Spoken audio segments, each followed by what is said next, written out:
Can AI really be creative? That's a question everyone's asking right now, but maybe that's not even the right question. Because when we talk about creativity, we're not just talking about words on a page. We're talking about intuition, timing, emotion, that little spark that happens when you connect with your audience in a way that matters.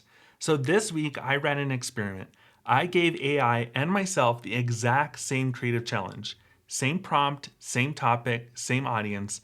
And what I wanted to see was what would happen. Which version was faster? Which one connected more? And where does AI actually support creativity versus trying to replace it? So, if you've been wondering how AI fits into your creative process, this episode is going to give you clarity, permission, and maybe even a few surprises. Now, let's be real. This conversation about AI and creativity is loaded because for a lot of us, especially our coaches, course creators, service providers, people who write and teach and build relationships through content, our creativity is more than a skill. It's part of our identity. It's how we express who we are. It's how we connect with our audience. It's a thing that makes our work work. So when AI shows up and suddenly is writing blog posts, captioning carousels, even generating sales copy with just a few prompts, it's not just fascinating, it's pretty threatening. Because even if we don't say it out loud, there's this underlying fear. If AI can do what I do, what happens to my value? And depending on who you ask, the takes are intense. Some people are saying AI is the end of human creativity, that everything's about to become robotic, soulless, disconnected. Others are shouting from the rooftops that AI is the future of content creation and that we should be automating everything ASAP or risk falling behind. And if you're anything like me, you've probably sat somewhere in the middle, curious, skeptical, intrigued, but also wondering, what does this actually mean for my business?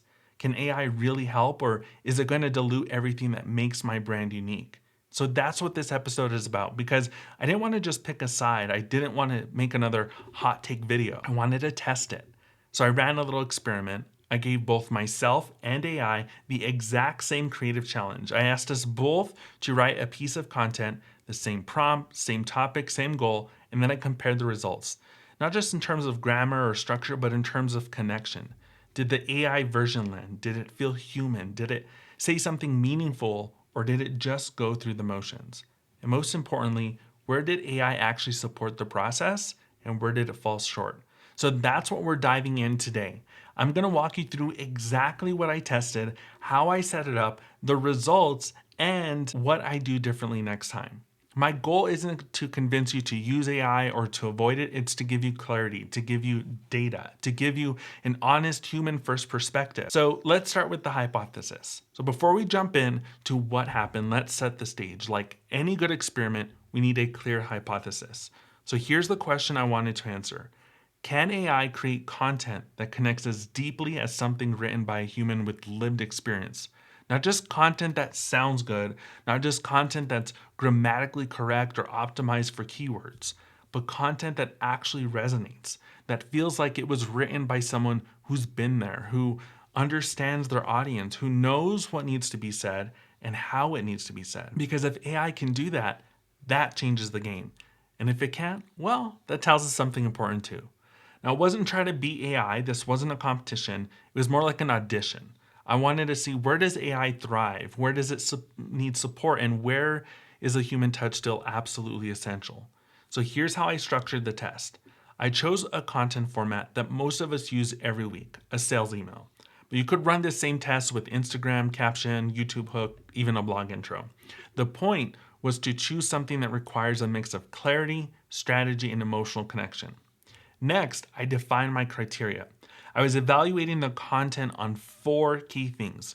Emotional resonance. Did it connect? Did it feel like it was speaking to someone, not just at them? Originality. Did it say something fresh or just repeat internet filler? Clarity. Was it easy to follow, structured, and clear? And the call to action strength. Did it guide the reader to take the next step? Then I picked the tools. For the AI version, I used ChatGPT Plus. I gave it a custom prompt written in my voice with brand context, tone, and audience details built in. I also tested how it responded to a more basic, untrained prompt, just to compare.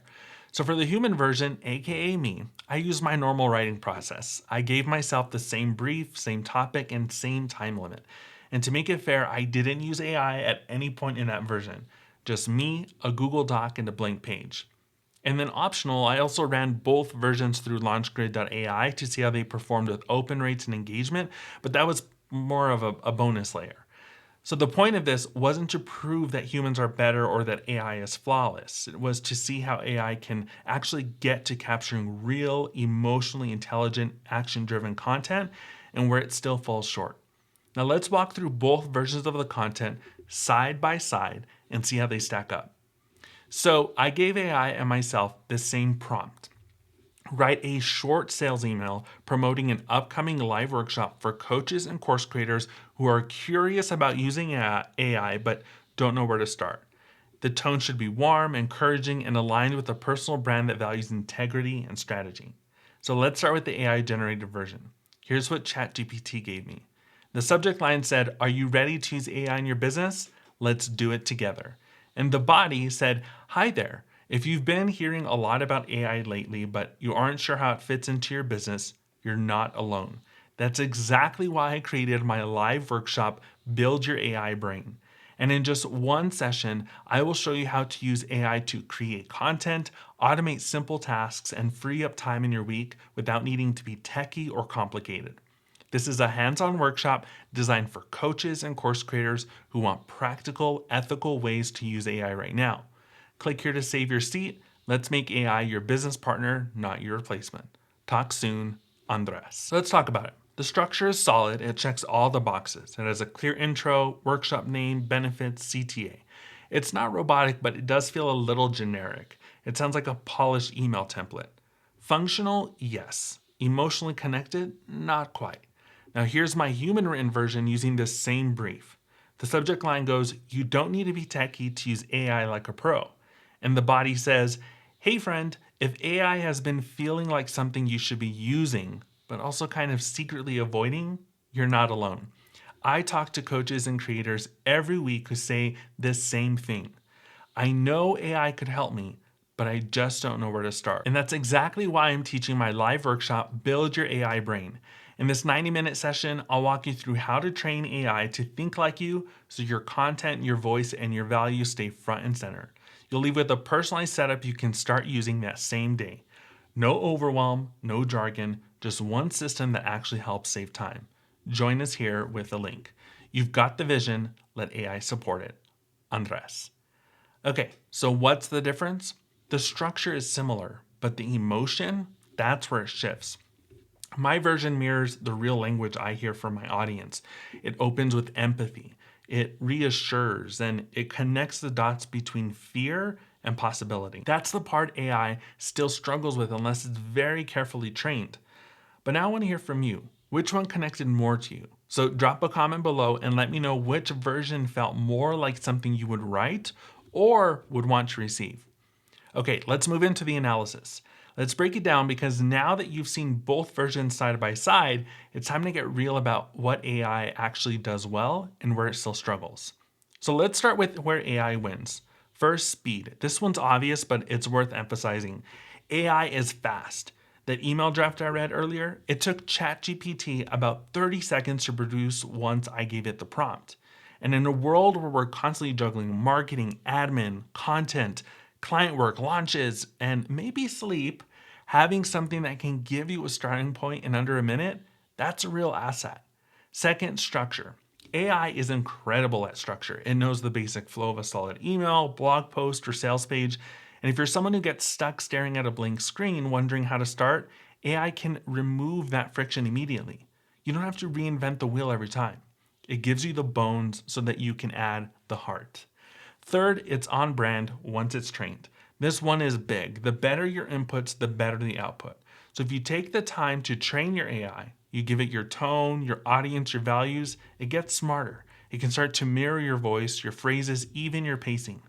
But, and this is important, that only happens after training, which brings us to where AI still falls short. First, it can't intuit emotion. AI doesn't know what it's like to be in your client's shoes. It hasn't coached someone through self-doubt. It hasn't had a failed launch that taught you more than the success ever could. And that lived experience, that's what brings nuance to your content. And right now, AI doesn't have access to that inner world. Second, it needs strong inputs. AI is not a mind reader. If your prompt is vague, your output will be too. It's not lazy, it's just literal. And that means you need to lead the process. You still need strategy, you still need clarity. Third, it struggles to be subtle. Humor, vulnerability, that moment where you share something personal but not performative, where you walk the line between empowering and honest, that's a hard balance. And AI tends to default to safe and generic. And honestly, that's okay because here's the core message I want you to take away from this. AI is an incredible starter. It can speed things up, structure your thoughts, and support your systems, but it's not the finisher. You are. You bring the empathy. You bring the story, the judgment to know when something just doesn't feel right. AI can help you do more, but only if you stay in the driver's seat. Okay, let's keep going. Let's take a moment to talk about something that doesn't always get discussed in AI conversations: human creativity and what AI can't replace. Because yes, AI can help us move faster. Yes, it can structure content. Yes, it can even mimic our tone when trained properly. But there's a line, and that line has everything to do with how we think, why we create, and what makes content feel truly alive. Now, there are 4 things that AI, no matter how advanced it gets, still can't do like we can. First, intuition. As business owners, we have to make decisions not just based on data, but on our gut, on feeling, on the energy of a client conversation, on what's resonating in the moment, even if it doesn't follow a formula. AI, it doesn't have that. It can't feel a shift in your community. It can't tell when your audience needs encouragement instead of a push. And that kind of, level of subtlety comes from you. Second, timing. Creativity is not just about what you say. It's also about when you say it. I once changed an entire email hours before it was scheduled because of something that came up on a coaching call. One of my clients had asked a question that I knew other people were thinking about. So I rewrote the message on the spot to speak to that. AI would have sent the scheduled draft, polished, strategic, technically perfect. But I knew that there was something more relevant, more needed right then. And that shift, it led to one of my highest engagement emails that month. That's what timing looks like, and that's what only a human can feel. Third is empathy. AI can summarize feelings, but it doesn't experience them. It doesn't know what it's like to be stuck, to hit publish on a piece of content you're unsure about, to feel vulnerable sharing your voice in a saturated market. But you do. And that lived empathy is what makes your writing, your offers, and your messaging stick. It's what creates trust, not just in what you say, but in who you are. Fourth, brand nuance. Your brand isn't just your colors and fonts, it's your judgment, your taste, your sense of that's not how we say it here. AI can get close, but it still needs your filter. It still needs you to shape the final message so it aligns not just with your voice, but with your values. So here's the bottom line: AI can draft, but only you can decide what's worth saying. You're not just a content creator, you're a curator of connection, and that's something no tool can replicate. So let's move into how we bring these 2 together: AI and creativity, in a way that actually supports your business. So let's talk about the role AI should play in your creative process, because one of the biggest shifts we need to make isn't just how we use AI, it's how we think about it. AI is not the artist, it's the assistant. It's not here to replace your creativity, it's here to support it. So once you stop expecting AI to be the visionary and instead treat it like a team member that helps you stay organized, clear, and efficient, everything changes. Now, in my business, I use AI for a few very specific things, not to do it all, but to spark the process. So, for example, when I'm planning a new launch, my brain is usually juggling 1,000 things at once. What's the offer promise? What's the angle? What content supports the launch? How do I tell the story behind it? So, what I'll do is this: I'll open up my Train GPT or Chat GPT and give it the structure I need. Draft a launch sequence for a 7-day bootcamp. The goal is to move leads from awareness to registration, use a warm, personal tone, emphasize transformation over urgency. And what I get back is a framework. It's not perfect. It doesn't have my metaphors or my stories or the little quirky turns of phrase that sound like me, but it gives me the scaffolding.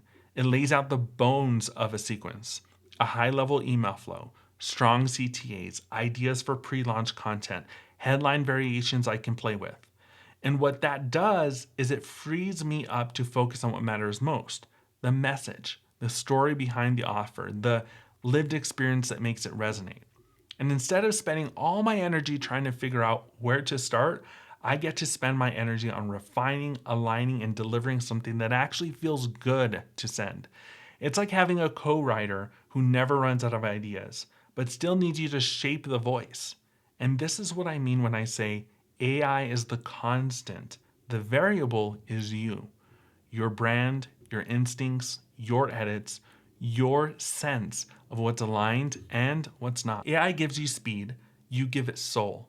When you work with AI instead of resisting it or trying to make it perfect, it becomes one of the most helpful creative partners you'll ever have. So let's wrap this up with the big question. Who actually wins in the AI versus human creativity conversation? That's the question I asked at the beginning of this episode. AI versus human creativity, machine versus mind, speed versus soul. And after running this experiment, writing side by side with AI, testing structure, voice connection, I have a very honest answer. It's not AI. It's not humans. It's the collaboration that wins, because what I saw play out wasn't a contest, it was a partnership. AI helped me move faster, gave me structure, clarity, and a draft that would have otherwise taken me hours. It removed friction and it gave me momentum. But my creativity, that's what gave the message meaning. I brought the empathy, I brought the nuance.